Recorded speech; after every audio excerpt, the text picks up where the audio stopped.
دیکھو ربیع الاول کے بارے میں لوگ اکثر ایک سوال پوچھتے ہیں کہ عید میلاد النبی منانا، اس میں جشن کرنا، نبی صلی اللہ علیہ وسلم کی آمد پہ خوشی منانا، یہ اسلام میں کیسا ہے؟ ہم رسول اللہ صلی اللہ علیہ وسلم کی سیرت دیکھتے ہیں. پہلی بات تو یہ کہ 12 ربیع الاول نبی کا یوم ولادت ہے، اس پر کوئی صحیح روایت موجود نہیں ہے. اگر ہے تو بھائی کوئی دکھا دے، بھائی یہ روایت ہے، اس کے یہ راوی ہیں، سارے ثقہ راوی ہیں. ایسی کوئی روایت موجود نہیں ہے، اور اس کی وجہ یہی ہے کہ اللہ تعالیٰ نے اپنے نبی کی ولادت کے دن کو امت سے چھپا لیا ہے تاکہ اس میں خرافات نہ، کیونکہ پچھلی امتوں نے کیا نا اپنے انبیاء کی ولادتوں کے دن کے ساتھ. لیکن اگر فرض کر لیں، لوگ بحث کرتے ہیں نہیں جی فلاں نے لکھا ہے تو فلاں نے لکھا ہے، چلو مان لیا کہ 12 ربیع الاول نبی کا یوم ولادت ہے، تو ہمیں رسول اللہ صلی اللہ علیہ وسلم کی سیرت میں یوم ولادت پہ کیا کرنا ملتا ہے؟ احادیث صحیحہ سے صحیح حدیث ہے کہ نبی صلی اللہ علیہ وسلم پیر کے دن کا روزہ رکھتے تھے. صحابہ نے پوچھا کیوں؟ آپ نے فرمایا یہ میرا یوم ولادت، پیر کو آپ پیدا ہوئے. اب دیکھو پیر کو نبی نے روزہ رکھ کے یہ بتا دیا کہ اس میں عید کا تصور نہیں ہے، کیونکہ عید اور روزہ جمع بولنا پڑے گا آپ لوگوں کو، جمع نہیں ہو سکتے. اب اس کو سیلیبریٹ نہیں کیا جا سکتا. جس دن روزہ ہو جائے گا نا، اب وہ سیلیبریٹ کرنا اس کو ممکن ہے ہی نہیں، اس میں جشن کا تصور ہی ختم ہو گیا. جو ہماری عیدیں ہیں ان میں روزہ رکھنا جائز ہے؟ عید الفطر کو کوئی روزہ رکھے؟ بولو بھائی. اگر جس دن روزہ رکھا وہ عید نہیں ہو سکتی، جو عید ہے وہ روزے کا دن. کیا خیال ہے؟ عید اور روزہ ایک دوسرے کے کیا ہیں؟ اپوزٹ. کیونکہ عید ایک خوشی کا دن ہے اور اس کو سیلیبریٹ کرنا ہے. تو سیلیبریٹ جو کیا جاتا ہے کھا پی کے کیا جاتا ہے یا بھوکا رہ کے کیا جاتا ہے؟ دیکھو آپ کے بچے کا امتحان میں پاس ہو گیا اچھے نمبروں سے، بہت خوش ہیں آپ نے تمام رشتہ داروں کو فون کیا، بھائی میرا بچہ 100 نمبروں سے پاس ہوا ہے، میں بہت خوش ہوں اور میں اب جشن مناؤں گا، ایک سیلیبریٹ کروں گا اس کو. بھائی کیسے کریں گے؟ بھائی آپ تمام لوگوں سے گزارش ہے کہ صبح کا ناشتہ بھی چھوڑ دیں اور کل دوپہر کا کھانا بھی چھوڑ دیں. ہاں بھائی یہ کیا ہو گیا بھائی؟ یہ خوشی ہے یا کوئی غم ہے بھائی؟ روزہ کوئی غم کی علامت نہیں ہے لیکن خوشی بھی نہیں ہے. خوشی کا مطلب خوشی کو سیلیبریٹ کرنا نہیں ہے، منانا. خوش ہونا ایک الگ چیز ہے، خوشی منانا. بھائی خوش ہونے پر تو ہم بھی کوئی پابندی نہیں لگا رہے کہ آپ 12 ربیع الاول کو خوش ہو جائیں. مسئلہ ہے خوشی منانا. منانے کا صرف عید کو خوش ہونے پر کبھی بھی نہیں منائی جائے گی، صرف عید کے دن یا کوئی خوش یعنی یہ کوئی کھانا کھلا کے. تو آپ کے بچہ 100 نمبروں سے پاس ہوا، آپ نے کہا کہ ہم خوشی منائیں گے. بھائی کیسے منائیں گے؟ آپ بھی کھانا چھوڑ دیں اور ہم بھی کھانا لے. بھائی وہ کہیں گے بھائی پہلے ہم اس طرح تو ہوگا کہ آج ہم زیادہ کھائیں گے، اس طرح تو منائی جاتی ہے. تو یہ بات سمجھ میں آ گئی. دوسری بات، دوسری دلیل، جمعے کا دن بھی چھوٹی عید ہے نا، اس کو بھی عید کہا گیا ہے روایتوں میں.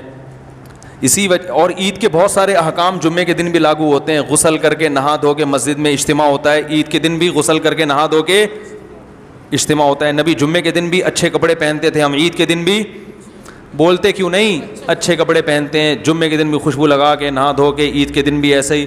اور حدیث میں جمعے کے دن کو بھی روزے کے ساتھ خاص کرنے سے منع کیا گیا ہے.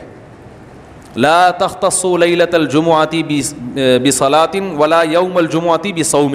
حدیث میں آتا ہے جمعے کی جو رات ہے اس کو عبادت کے ساتھ خاص مت کرو اور جمعے کے دن کو روزے کے ساتھ خاص مت. جمعے کو روزہ رکھنا کوئی اضافی فضیلت نہیں ہے.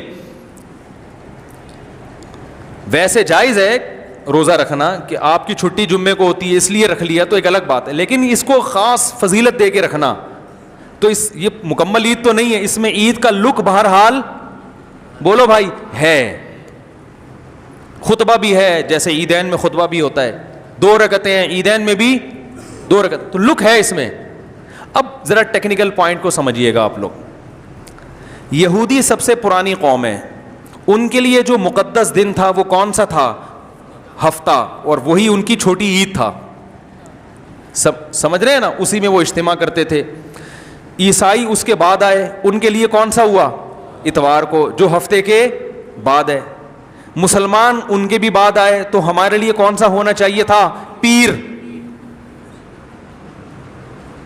اور یہ یوم ولادت بھی تھا, تو اس کو تو زیادہ فضیلت ہونی چاہیے تھی نا بھائی, عقلی لحاظ سے بھی اور جو حکمت ہے اس کے لحاظ سے بھی. عقلی لحاظ سے اس لیے کہ وہ پہلے تھے تو ہفتہ, پھر اس کے بعد اتوار, تو اب ہمارے لیے پیر. اور اس لیے بھی کہ نبی کا یوم ولادت ہے, تو یہ بطریق اولا پیر کے دن کو فضیلت ملنی چاہیے تھی, کیونکہ وہ نبی کا یوم ولادت ہے. لیکن چونکہ اس میں عید کا کانسیپٹ ہے نا, اس لیے پیر کا نہیں ہوا, بلکہ ریورس کر کے کہاں لے گئے؟ جمعے کی طرف. تو پیر کے دن یا نبی کے یوم ولادت سے عید کا کانسیپٹ اسلام نے کھرچ کھرچ کے نکال دیا ہے کہ اس میں عید کا کانسیپٹ ہو ہی نہیں سکتا, اپوزٹ ہے اس کا, روزہ ہے. بات آ رہی ہے سمجھ میں؟ تو اس لیے 12 ربیع الاول اگر نبی کا یوم ولادت ہے بھی, تو بہت کچھ بھی اگر کرنا ہے تو روزہ رکھنا, ہم تو اس کے بھی قائل نہیں ہیں روزے رکھنے کے, کیونکہ نبی نے پیر کا رکھا ہے, 12 ربیع الاول کا نہیں رکھا. لیکن اگر آپ کو کھینچ تان کے کچھ نہ کچھ ثابت کرنا ہی ہے, تو آپ اس دن کو روزے کا تو قرار دے سکتے ہیں. آپ اس دن کو سیلیبریٹ کرنا یا عید قرار دینا آپ کے لیے ممکن, قرآن و سنت نبی کی تعلیمات کے مطابق عید کا دن قرار دینا ممکن نہیں ہے, آپ ممکن نہیں ہے. دوسری بات, ابھی بات مکمل نہیں ہوئی ہے, ایک پوائنٹ اور رہ گیا. اسلام میں عیدیں صبح کے وقت ہوتی ہیں, رات کو عیدیں غیر مسلموں کی ہوتی ہیں. کرسمس زیادہ جوش و خروش سے کم منایا جاتا ہے رات کو, کیونکہ اس میں ڈھول ڈھمکے ہوتے ہیں, لائٹنگ ہوتی ہے. لائٹنگ رات کو جچتی ہے, دن میں لائٹنگ بولو بھائی نہیں. جبکہ اسلام کے جو تہوار ہیں وہ کب ہوتے ہیں؟ صبح کے وقت. صبح آپ اشراق کے وقت آؤ گے, نماز پڑھو گے, سوئیاں کھاؤ گے, گلے ملو گے, پتلی گلی سے نکل لو. عید الاضحیٰ میں بھی صبح آؤ گے, نماز پڑھو گے, قربانی کرو گے, گوشت کھاؤ گے, ٹھیک ہے نا. یہ سب کام تبھی فقہاء نے لکھا ہے کہ مغرب کی نماز کے بعد جانور کو قربان کرنا مکروہ ہے, جائز ہے مگر مکروہ, کیونکہ شاعر اسلام میں سے ہے دن میں ہوگا. یہ رات کو شریعت نے اس لیے نہیں رکھا کہ رات کا وقت نا گناہوں کی طرف لے جاتا ہے. جب خوشی منائی جاتی ہے تو رات کو انسان ٹریک سے ہٹنے کا خطرہ زیادہ ہوتا ہے. جبکہ 12 ربیع الاول کو جو عید منائی جاتی ہے وہ دن میں زیادہ منائی جاتی ہے یا رات کو؟ ساری لائٹنگ رات کو ہوتی ہے, سارے جو نعت اور میوزک کے ساتھ وہ سب کب ہو رہا ہے؟ رات کو. یہ خود اسلام کے مزاج کے خلاف ہے. تو پتہ ہی چلتا ہے بھائی, بہت معذرت کے ساتھ, کسی پہ طنز مقصد نہیں ہے.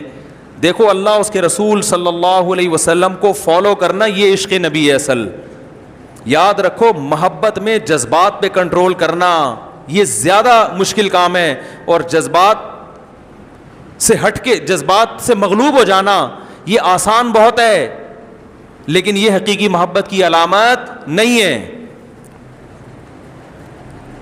جب محبت ہو نا کسی کو, تو اپنے جذبات کو حدود کے اندر رکھ کے انسان محبت کا اظہار کرے.